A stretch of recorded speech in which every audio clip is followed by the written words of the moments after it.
Hi, you are watching the 7th episode of the International Volleyball Academy, where internationally successful coach Zdeněk Hanek and women's volleyball star Helena Grozer teach you how to play volleyball from the very basics. In each episode, we build on what we taught you in previous episodes, so we hope you've been watching and paying attention. Today, we'll show you the basics of proper setting.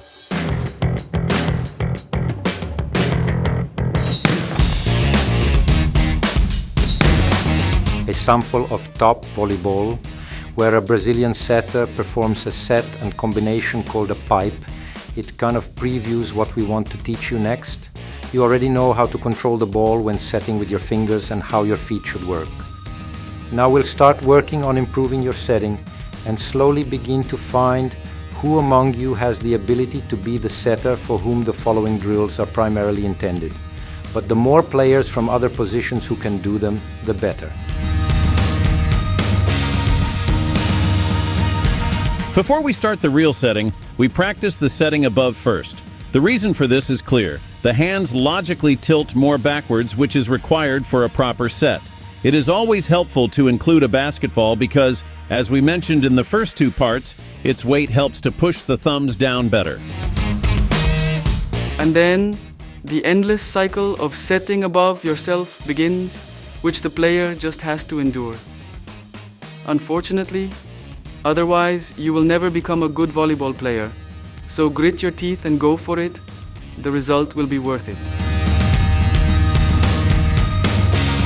We can try it at the wall, which mercilessly gives feedback on the vertical flight of the ball, and again we can help ourselves with a basketball. Then we start combining setting above us with setting in front of us. First individually, after all, it is an advantage if the player can do certain exercises alone than in pairs or trios. We play with different variations, with the movement under the ball, in a sitting position, which are such exercises designed more for the warm-up, with the head, which is again important as a certain variety, and then we can add a second ball. We include multi-ball drills because we are taking away time for the players to prepare to set, a situation similar to the time pressure in a game.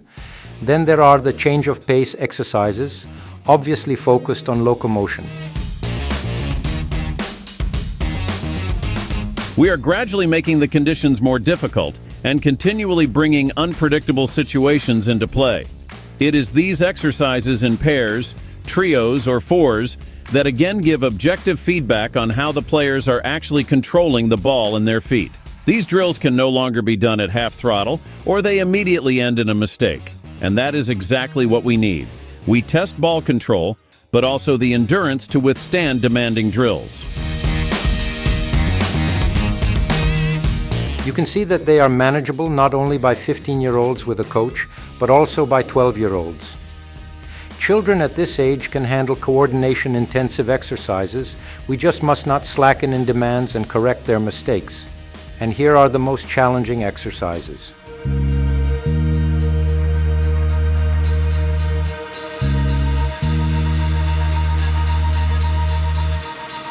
For future setters, the following applies. Active, quick feet, and accuracy. These are the necessary basics to become a tactically advanced and creative player in the future. Without a good skill base, you can't do without.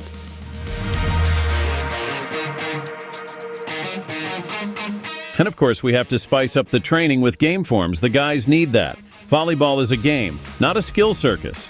12-year-olds are still a bit naive in the game, but 15-year-olds don't give anything away anymore, and you can clearly see the seeds of tactical thinking in the game. And these games are played into adulthood. So far in today's episode, we focused on setting above ourselves. In the following part, we will focus on setting in front of you without setting above you. Both are relevant to the proper methodology for educating setters.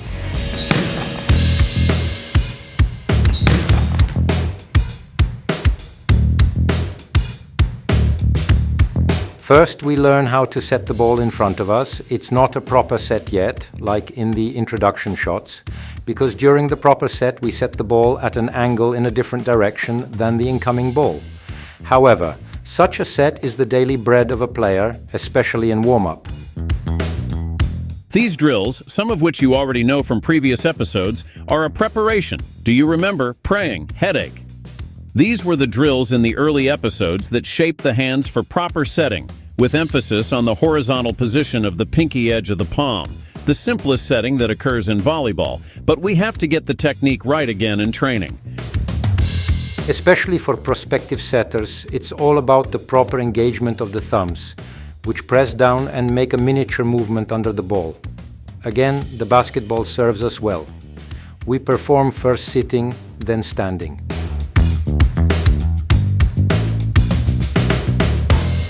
And then there are the thousands of sets in pairs that players perform every practice or as part of pre-game warm-ups into adulthood.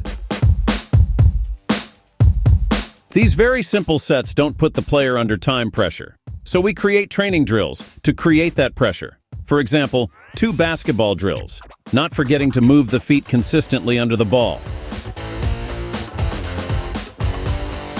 Additional tasks or the inclusion of a second ball reduces the time for the players to take action and forces them to speed up their footwork.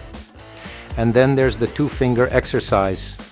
You'll probably recall how, in previous episodes, we drilled into your head that the thumb and index finger are the main fingers in setting. Now we've got it handy. This fact still holds true, of course. As we said, setting in front in pairs is quite static, so we try to keep the players moving. First in easier drills, then we build up the time pressure again. We also keep switching balls for neuromuscular coordination.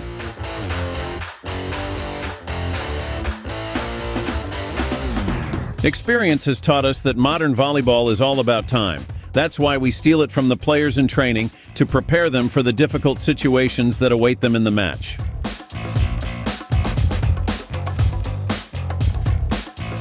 From exercises in pairs, we gradually get to exercises in 3s, 4s, and 5s.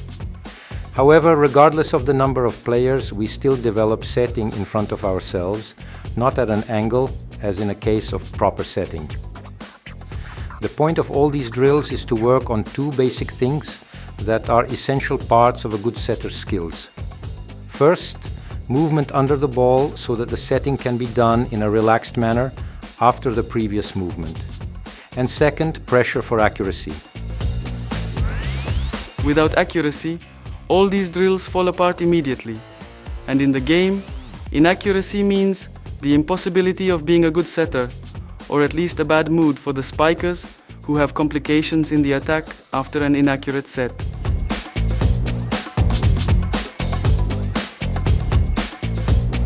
And all these drills themselves develop the mentioned skills without our unnecessary coaching instructions. And then there is the ever-repeated but always valid principle that every training session should include preparatory games. So far simple and a bit banal, but important in terms of emotional experience. These games will gradually become more and more like the real game. Even these professional players have done hundreds of hours of drills, as well as a huge variety of preparatory games. And don't worry, a real volleyball pass is coming soon.